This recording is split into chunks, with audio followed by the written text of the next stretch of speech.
Voice of Indonesia dari Indonesia untuk dunia. Pendengar, jumpa lagi dalam Inspirasi Ramadan yang kali ini akan berbincang mengenai sertifikat halal di Indonesia. Dan kita tahu mayoritas masyarakat Indonesia ini beragama Islam, sehingga sertifikasi halal ini menjadi hal penting untuk dan juga diperlukan oleh sektor usaha, terutama sektor makanan, minuman, dan ini tentunya agar bisa menjangkau seluruh masyarakat Indonesia. Untuk tahu seluk-beluk sertifikasi halal dan bagaimana pentingnya sertifikat halal ini, kita akan berbincang dengan Asmawati yang merupakan seorang penyuluh agama Islam dan pendamping halal Kota Jakarta Selatan yang saat ini telah terhubung secara daring melalui Zoom Voice of Indonesia. Selamat siang. Assalamualaikum warahmatullahi wabarakatuh. Halo Mbak Asma. Waalaikumsalam warahmatullahi wabarakatuh. Baik. Dan Mbak, gimana kabarnya nih? Ini puasa hari ke-12, lancar-lancar puasanya? Alhamdulillah lancar-lancar Mbak, walaupun ya sedikit-sedikit kendala, biasalah hal lagi puasa ya kita beraktivitas. Oke, baik Mbak Asma, ini sebelumnya disebut di sini sebagai penyuluh agama Islam ya dan pendamping halal di wilayah Jakarta Selatan. Nah, ini bisa diceritakan terlebih dahulu ini tuh tentang apa aja sih pekerjaannya dan kalau sehari-hari ini kesibukannya sebagai penyuluh agama Islam dan juga pendamping halal di Jakarta Selatan. Iya, terima kasih. Saya akan sebelumnya akan memperkenalkan diri dulu. Saya Asmawati, penyuluh agama Islam Kecamatan Pesanggerahan, wilayah Kota Jakarta Selatan, sekaligus sebagai pendamping halal Kota Jakarta Selatan. Tugas saya itu sebagai penyuluh itu dapat bervariasi ya, tergantung pada konteks dan kebutuhan lokal atau kebutuhan yang akan kita kerjakan. Namun tujuan umumnya adalah untuk membantu individu dan komunitas dalam memahami dan penerapan ajaran Islam dalam kehidupan sehari-hari.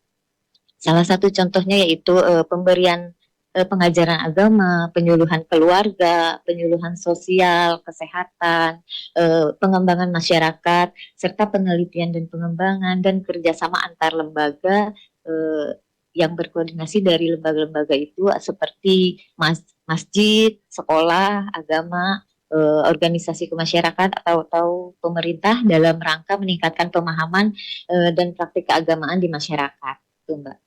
Sedangkan untuk kesibukan kita sebagai penyuluh, sebagai pendamping halal itu kita terjun langsung dalam membantu proses percepatan atau mandatori pembuatan sertifikat halal khususnya pada pelaku usaha UMKM. Seperti itu Mbak. Baik, dan Mbak untuk sejauh ini mungkin gimana nih kalau terkait dengan keterlibatan penyuluh bersama dengan komunitas mungkin atau mitra gitu ya atau majelis yang jadi mitranya nih.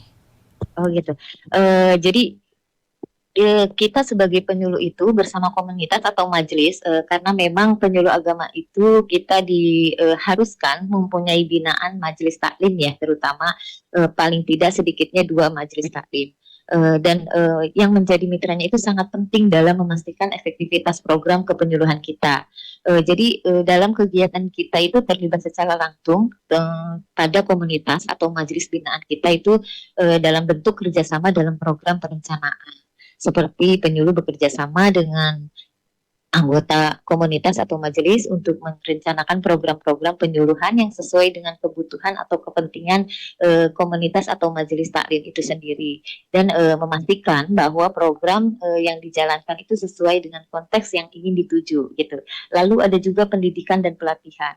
Di dalam penyuluhan kita dapat menyelenggarakan berbagai sesi pendidikan dan pelatihan untuk anggota komunitas atau majelis itu sendiri seperti pelatihan keterampilan, workshop, ya contohnya ya seperti kita mengadakan pelatihan pemulasaran jenazah atau pertanian berkelanjutan yang sejauh ini sudah melaksanakan seperti penanaman hidroponik atau pendidikan kesehatan bagi kaum wanita serta kolaborasi pelaksanaan program Jadi penyuluh itu mengajak anggota majelis atau komunitas untuk langsung melaksanakan program penyuluhan ini dapat menjadi atau fasilitator dalam sesi penyuluhan dan membantu distribusi materi atau menjadi monitor bagi anggota komunitas itu sendiri serta pengembangan kapasitas. Dalam hal ini penyuluh dapat membantu dalam pengembangan kapasitas anggota komunitas atau majelis melalui penyediaan pelatihan, bimbingan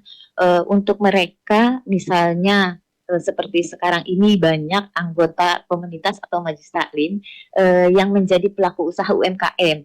Nah, di sini kita sebagai penyuluh berperan pada program pemerintah yaitu yang disebut WHO, Wajib Halal Oktober 2024 dengan membantu mendampingi pembuatan sertifikasi halal sehingga para pelaku usaha sudah bisa membuat sertifikat halal, maka usahanya pun akan semakin berkembang seperti itu. Jadi melalui keterlibatan dan aktif berkelanjutan, penyuluh dapat memastikan bahwa program penyuluhan yang dilaksanakan itu benar-benar memenuhi kebutuhan kepentingan komunitas atau majelis itu sendiri. Itu Mbak. Terima kasih. Oke, dan tentu untuk sekarang ini udah tahu juga ya karena sudah banyak juga informasi yang beredar terutama terkait dengan Indonesia yang mau berupaya jadi pusat industri halal dunia ya Mbak ya. Iya. Dan ini tentunya visi yang besar dan pastinya butuh juga nih kesadaran akan produk dan juga merek halal itu sendiri. Nah ini kan juga berarti pekerjaan dari Mbak sendiri juga ikut andil juga gitu ya untuk membantu seperti tadi disebutkan UMKM juga nih. Nah untuk sebagai pendamping juga nih biasanya tugasnya yang secara detail biasanya apa saja nih yang dilakukan sama Mbak Asma? Pertama itu kita melakukan sosialisasi kepada para pelaku usaha, khususnya para pelaku usaha UMKM ya, dan kita memberikan informasi yang memang pada saat ini di tahun ini per tanggal 18 Oktober 2024 itu seluruh pelaku usaha harus memiliki sertifikat halal. Selain mensosialisasikan, kami juga mendampingi pelaku usaha saat pengajuan sertifikasi halal sampai dengan sertifikatnya terbit. Karena banyak banyak kendala yang dihadapi pelaku usaha saat pengisian atau pengajuan permohonan sertifikat halal pada aplikasi si halal karena beberapa faktor ya, tergantung kesulitan dari para pelaku usaha itu sendiri. Oke, untuk di Februari 2024 kemarin kan juga ada ini ya, sertifikasi halal gratis ya bagi UMKM. Dan itu bagaimana sejauh ini banyak yang terkendala atau bagaimana nih? Dan gimana cara untuk solusi dari pihak Mbak Asma sendiri? Kalau inilah fungsinya kita ya sebagai pendamping. Jadi memang untuk mendaftarkan sertifikat halal yang secara gratis itu memang ada beberapa kategori. Pertama dia itu pelaku usaha UMKM gitu, dan tidak dikategorikan produk usahanya itu tidak bersinggungan dengan hewan sembelihan gitu. Jadi ada beberapa kategori yang memang harus wajib ada di sertifikat halal gratis ini sendiri. Dan yang terjadi kendalanya itu kebanyakan itu kan banyak pelaku usaha yang bingung dalam mengisi aplikasi si halal karena kan kita daftar untuk mendaftarkannya itu kita melalui aplikasi si halal ya. Jadi banyak yang bingung karena mungkin ya banyak pelaku usaha yang masih agak kurang bersahabat dengan teknologi sekarang gitu. Jadi di situlah guna kita membantu para pelaku usaha sampai terbit sertifikat halal. Oke, sejauh ini untuk udah cukup lama lah ya Mbak sebagai penyuluh agama Islam dan juga tadi ya pendamping halal tadi. Nah, jadi sejauh bekerja sebagai pendamping halal juga nih ada hal menarik gak sih yang tidak terlupakan gitu ya, yang bisa di-sharing atau dibagikan ceritanya pada pendengar? Kalau yang tidak terlupakan ya sejauh ini saya sebagai pendamping halal, awalnya itu kita kan nggak terjun langsung ke pelaku-pelaku usaha. Tetapi sekarang dengan saya menjadi pendamping itu kita langsung terjun bagaimana para pelaku usaha membuat produk-produknya itu sendiri. Apalagi di masa sekarang lagi puasa ya, kita berketemunya itu sama produk-produk usaha rata-rata kan kuliner ya. Jadi sangat bisa bisa ya menjadikan kita yang lagi berpuasa tuh wah ternyata seperti ini ya gitu. Nah terus udah gitu menggoda banget kan gitu ibaratnya. Nah terus yang paling saya tidak lupakan itu tujuan kita niatnya mau membantu ada pelaku-pelaku usaha yang memang karena sosialisasi kurang terhadap sertifikat halal ini banyak yang kurang memahami, jadi mereka langsung overthinking ke kita gitu, dipikirnya kita mau mengawasi atau apa gitu, bahkan sampai kita mau kunjungan kita tidak dapat izin atau bagaimana, itu yang pengalaman bagi kita kayaknya seperti itu yang paling menariknya itu. Baik, memang agak sedikit gimana gitu ya kalau di bulan Ramadan sambil menjalankan ibadah puasa ya, tapi itulah ya untuk seninya ya Mbak ya. Iya. Oke, jadi di bulan Ramadan apakah ada kegiatan mungkin tambahan atau yang menurut Mbak nih cukup memberatkan selain tadi ya untuk bertemu langsung dengan mitranya atau memang pelaku usahanya yang mau mendapatkan sertifikasi halal tersebut gitu, apakah ini akhirnya menjadi suatu hal yang wah berat banget nih di bulan Ramadan gitu? Alhamdulillah sejauh ini sih karena kita menjalani dengan enjoy dan menikmati ya, jadi kita rasa kita sebagai pendamping itu tidak mendapatkan kendala-kendala yang berarti itu ya, tetapi hanya saja paling dari pelaku usahanya itu aja sendiri, karena kan banyak yang mereka tidak memahami dalam pengajuan sertifikat halalnya, jadi otomatis banyak kendala-kendala yang harus kita perbaiki di dalam aplikasi untuk pendaftaran itu sendiri. Jadi selebihnya itu tidak ada.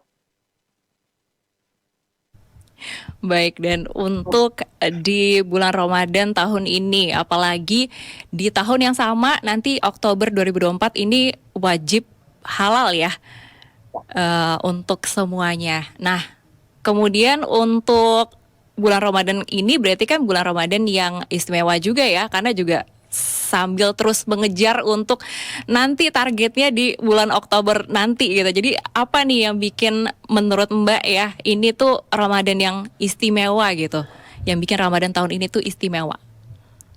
Yang membuat bagi saya ya Ramadan itu menjadi istimewa selama saya menjadi pendamping halal, saya bisa membantu para pelaku usaha yang belum mempunyai sertifikat halal untuk bisa mendapatkan sertifikat halal, karena kita tahu sendiri di negara kita itu kan mayoritas Islam ya, atau Muslim, dan untuk label halal itu kita tidak berbicara untuk label, tapi label halal itu memang tidak dipungkiri sangat penting untuk warga kita gitu, warga Indonesia itu sendiri, karena memang sudah saatnya produk-produk kita itu berlabel halal gitu untuk memastikan. Jadi para customer atau para pembeli nantinya sudah tidak meragukan lagi atas usaha-usaha mereka atau halal atau tidak. Karena kehalalan itu bukan hanya sekedar label. Halal itu bisa dilihat dari bahannya, produk, cara pengolahannya gitu. Apakah itu sudah benar-benar halal atau tidak. Jadi dengan saya terjun di bulan Ramadan ini, sekaligus saya pun bisa berkontribusi membantu para pelaku usaha bisa mendapatkan sertifikat halal. Seperti itu, Mbak.